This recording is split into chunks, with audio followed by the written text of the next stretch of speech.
अपने पसंदीदा शो के फुल एपिसोड देखने के लिए अभी डाउनलोड करें दंगल प्ले ऐप।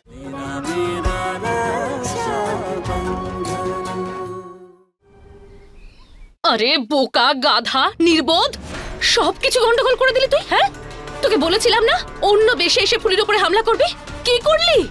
জমিদার বাবু হাতে বন্দুক নিয়ে পুলিশের সাথে আমাদেরকে খুঁজতে বেরিয়েছে। এবার যদি জমিদার বাবু জানতে পেরে যান না যে ওনার নিজের স্ত্রী একটা ঠকবাজ, তাহলে সব খেলা শেষ হয়ে যাবে। তারপর আবার ওই শয়তান মেয়েটা জানতে পেরে গেছে যে আমি সেই বুড়ি ডাইনি। এবার তোর এই ঝামেলা আমি মেটাবো নাকি ওই ডাইনিটাকে সামলাবো? বল কি করবো আমি? তোকে বারবার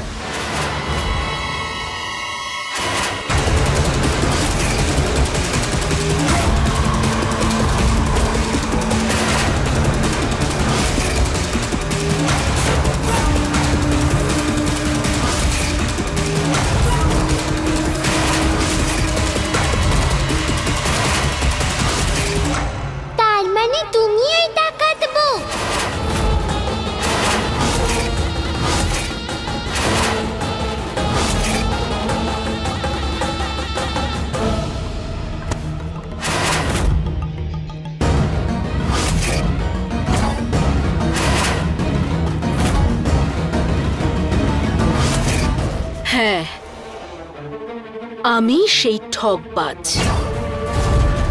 তোর বাবাকে শেষ করতে এসেছি। বল কি করবি তুই?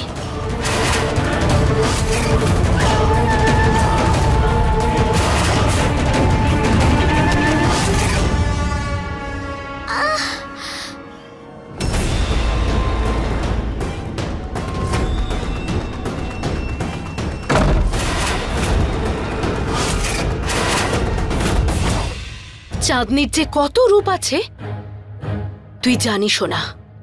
যতটুকু তোর বয়স না তার থেকে অনেক গুণ বেশি। আমার ক্ষমতা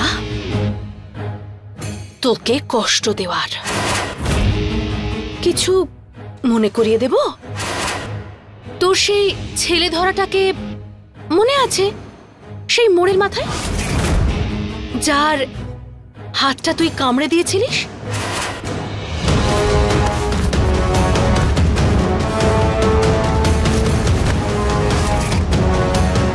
কে সে? আমি।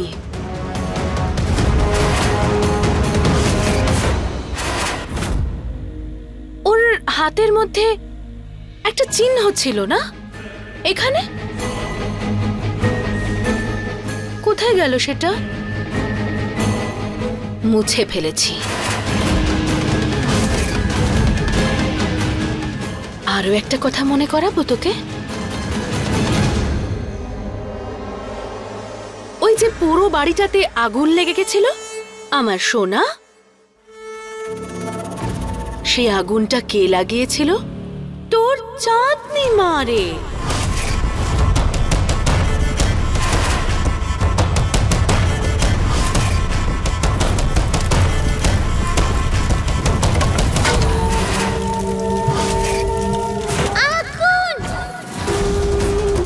আর ওই যে বুড়ির চুল আর লাঠি যেগুলো নিয়ে গিয়ে তুই তোর বাবার কাছে আমার বিরুদ্ধে প্রমাণ দেখাতে চেয়েছিলিস, সেগুলো কোথায় গেল? ওগুলো না তোর কাছে আছে না আমার কাছে আছে। আমি তো আগুনে পুড়িয়ে দিয়েছি।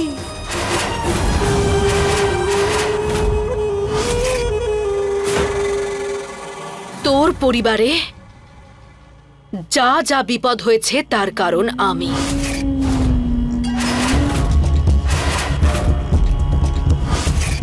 এবার এই সব জানার পর কি করে নিবি তুই? কি প্রমাণ করতে পারবি তুই? খুব খারাপ মা আমি, তাই না? হ্যাঁ, তুই ভাবতেও পারিস না আমি কতটা খারাপ।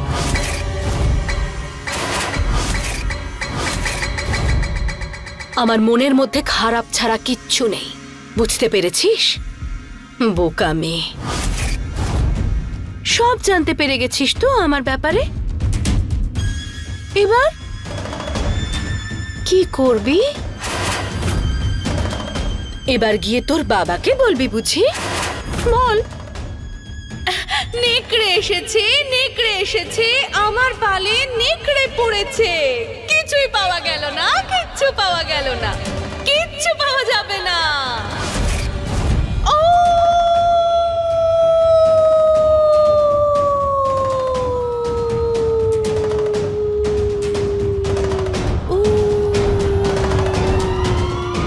দেখ, নেকড়ে এসে গেছে। এবার কি করবি তুই? অনেক চিৎকার করে নিয়েছিস, এবার কে শুনবে তোর কথা?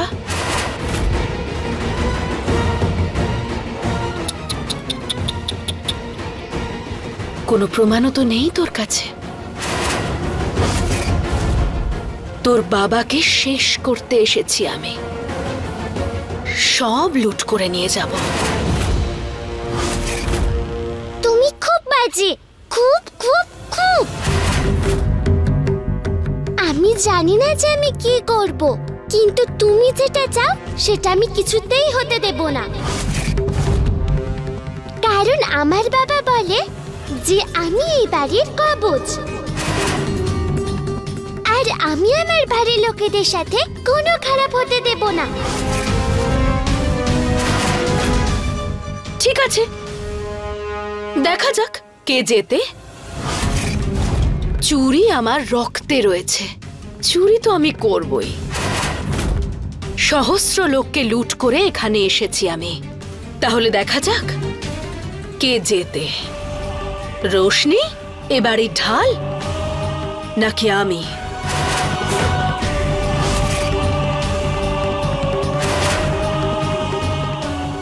এই বাড়ির ঢাল রোশনি।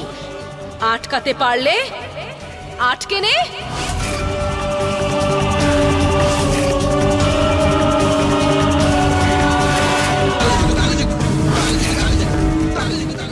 হ্যাঁ, আটকাবো, সত্যি আটকাবো। কারণ রোশনি এই বাড়ির কবচ।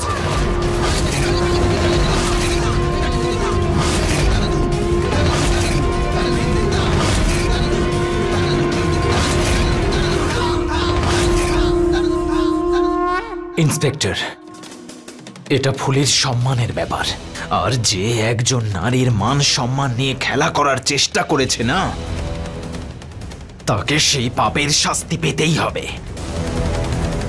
গ্রাম প্রধান, আমার সর্বনাশ হয়ে গেছে, আমার সব শেষ হয়ে গেছে। আমার ঘর থেকে আমার শাশুড়ি মায়ের দেয়া জড়োয়ার হার চুরি হয়ে গেছে গ্রাম প্রধান। ওই হার তো আমি উমা আর ওর ভাইয়ের পড়াশোনার জন্য রেখেছিলাম। আমার বাচ্চাদের ভবিষ্যৎ তো অন্ধকার হয়ে গেল গ্রাম প্রধান। এবার কি হবে বড় কাকি? বিমলা, শান্ত হও বলছি। উমেদ, এই গ্রামে কেউ নিজেদের বাড়িতে তালা লাগায় না, আর এখন এই চুরি। তুই কিছু কর। সূর্য, এই কাজটা ওই ডাকাত বেশি বর আর তার সঙ্গীর মনে হচ্ছে।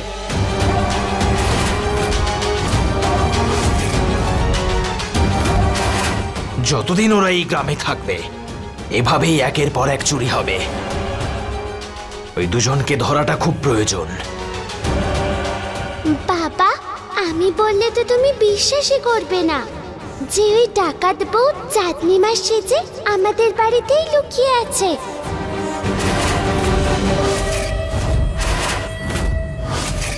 ধানি লঙ্কার ঝাল খুব, কিন্তু এই টমেটোটার মতো পিষে দেব তোকে। এরপর দেখ তোকে কিভাবে পিষে মারি।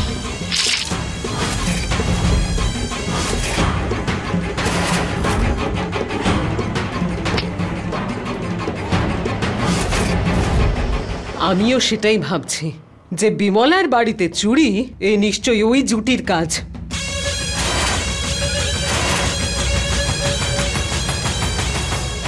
কিন্তু আমরা তো এই চুরি করিনি, তাহলে কে করতে পারে? এই গ্রাম রক্ষার দায়িত্ব আমার। যতক্ষণ ওরা দুজন না ধরা পড়ছে, আমি সবাইকে অনুরোধ করব, আপনাদের টাকা পয়সা আর অলংকার সমস্ত কিছু ব্যাংকে রেখে আসুন। কিন্তু আজকে তো শনিবার,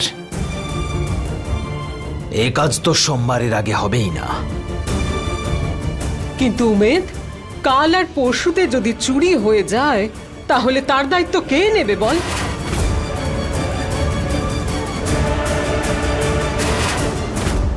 জমিদার বাবুই নেবেন।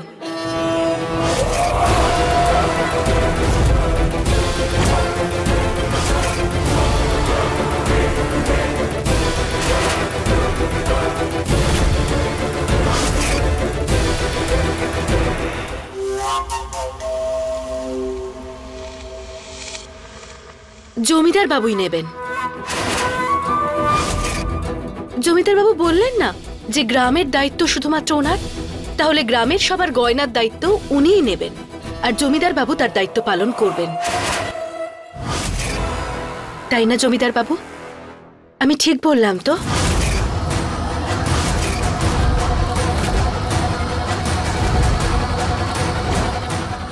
সারা গ্রামে খবর দাও যে ব্যাংক না খোলা পর্যন্ত সমস্ত গ্রামবাসী তাদের দামি জিনিসপত্র, টাকা পয়সা আর অলংকার আমার বাড়িতে নির্ভয় রেখে যেতে পারে।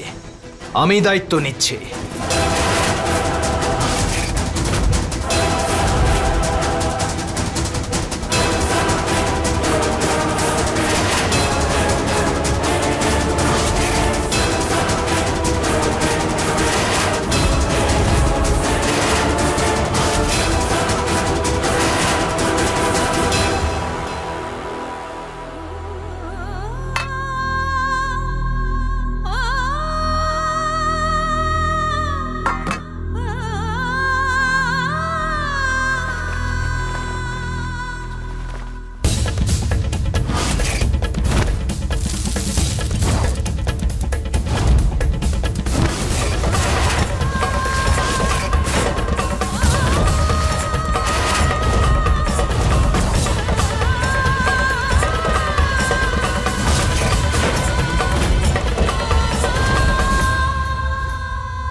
ফুলি,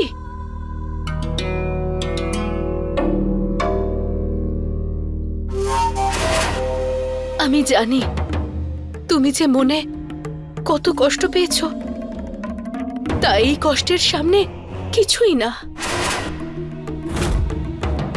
একজন স্ত্রীর সম্মান সমস্ত গ্রামবাসীর সামনে এইভাবে নষ্ট করা হয়েছে, তার যন্ত্রণাটা খুব ভয়ঙ্কর ফুলি। তোমার মনেও এখন বারবার এই কথাই আসছে তো যে তোমার সাথে যা হয়েছে সেটার জন্য জমিদার বাবুর মাথা সব সময়ের জন্য নিচু হয়ে গেল। কখনো উনি মাথা তুলে বাঁচতে পারবেন না। সমস্ত গ্রামবাসীর সামনে তোমার সম্মান এমন ভাবে নষ্ট করা হলো, সেই ভয়ঙ্কর অপমানের দাগ এ বাড়ির চার দেওয়ালে লেগে গেছে ফুলি। অপবিত্র হয়ে গেল এই বাড়িটা ফুলি, একদম তোমার আঁচলের মতো। জমিদার বাবু তো বাধ্য হয়েছেন তোমার সম্মান বাঁচানোর জন্য সমস্ত গ্রামবাসীর মুখোমুখি দাঁড়িয়ে গেলেন। এটা জানা সত্ত্বেও যে আজকের পর থেকে উনি আর কখনোই মাথা তুলে দাঁড়াতে পারবেন না। উনি যে চোখ তুলে কথা বলার মতো পরিস্থিতিতেও আর নেই।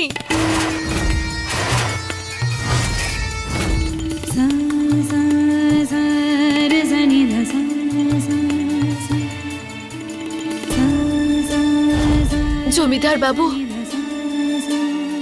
তোমার এই মুখটা খুব পছন্দ করেন, তাই না? খুব ভালোবাসেন উনি তোমাকে। কিন্তু যখন যখন এই মিষ্টি মুখটা উনি দেখবেন, ওনার শুধুমাত্র ওনার কপালে লেগে যাওয়া কলঙ্কের কথাই মনে পড়বে।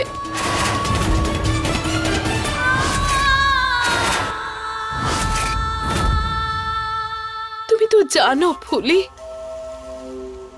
একজন স্বামীর কাছে এর থেকে বড় অপমান আর কি হতে পারে যে তার উপস্থিতিতে তার স্ত্রীকে অন্য কেউ স্পর্শ করে। এটা এটা উনি সহ্য করতে পারবেন না ফুলি। ভেতরে ভেতরে ছটফট করে মরে যাবেন। তুমি জানো, যখন সারা গ্রামের সামনে আমাকে কলঙ্কিত করা হয়েছিল, তখন মনে হচ্ছিল যে আমি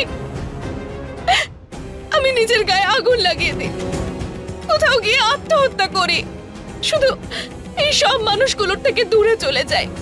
কারণ আমি জমিদার বাবুর অসম্মান সহ্য করতে পারছিলাম না। আমি ওনাকে এই বদনাম নিয়ে বাঁচতে দিতে পারতাম না। কিন্তু যদি আমি জমিদার বাবুর স্ত্রী হতাম আর আমার সাথে এই ঘটনা ঘটতো, আমি মরে যেতাম।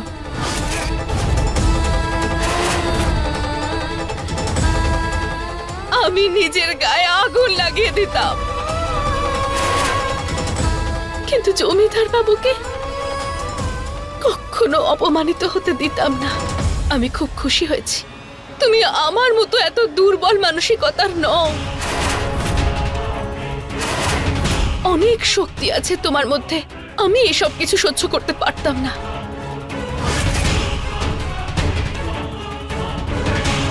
কিন্তু তুমি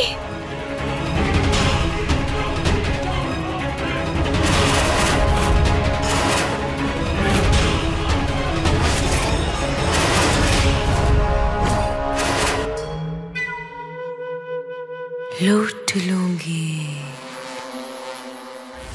যা বিষ ঢালার আমি ঢেলে দিয়েছি, এবার দেখা যাক তার প্রভাব কতক্ষণে পড়ে।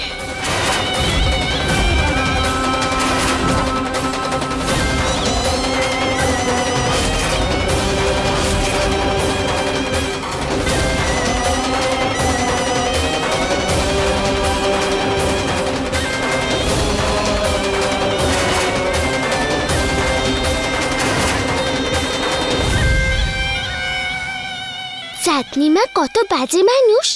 আমি এক্ষুনি গিয়ে ফুলিমাকে বলছি, ও নিশ্চয়ই বিশ্বাস করবে আমার কথা। ফুলিমা,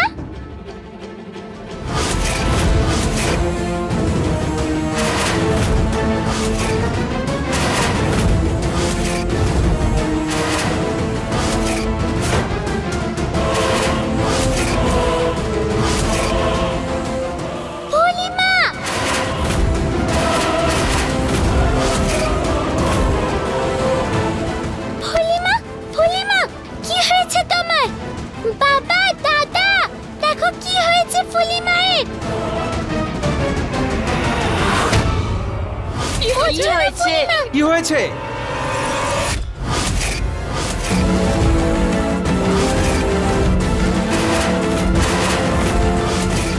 ফুলি, ফুলি, সর সর সর। ফুলি, ফুলি, ফুলি, কি হয়েছে? ফুলি, চোখ খোল। ফুলি,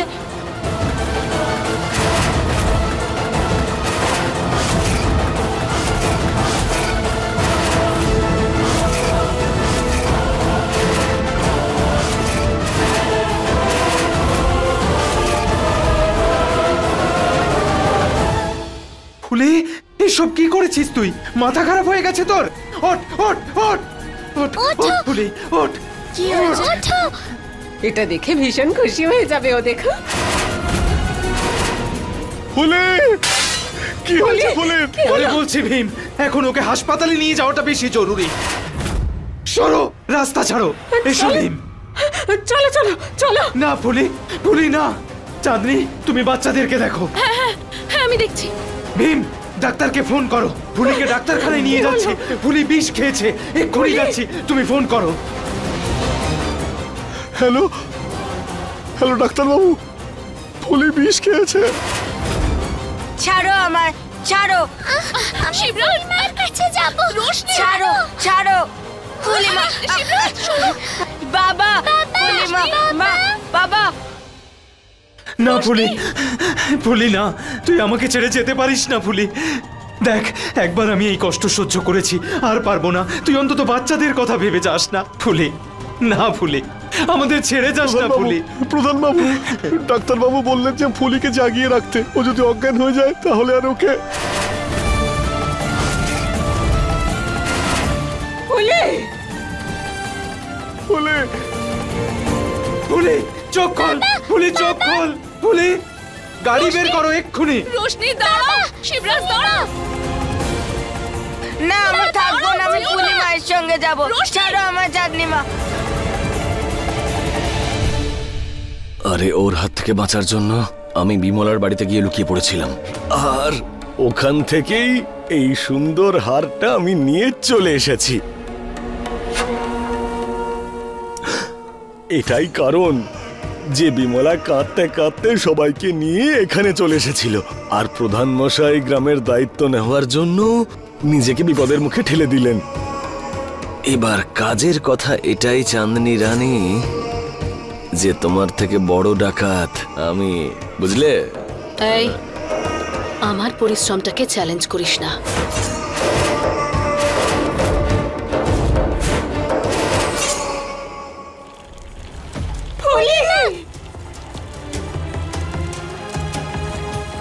ফুলি মা, তুমি তো আমাদের মা, বলো আমাদের ছেড়ে যাবে না তো মা? চোখ খোলো না মা, ওঠো না। ফুলির সঙ্গে কথা বলতে থাক মা, ও যেন কোনোভাবে অজ্ঞান না হয়ে যায়। পূর্ণিমা, মনে আছে না তোমার, যখন তুমি কাকিমার থেকে লুকিয়ে লুকিয়ে আমাকে মিষ্টি খাওয়াতে? আমার জন্য তুমি কত বকা খেয়েছো বলো, কারণ তুমি আমাকে ভালোবাসো। তোমার কিছু হয়ে গেলে আমাকে কে ভালোবাসবে?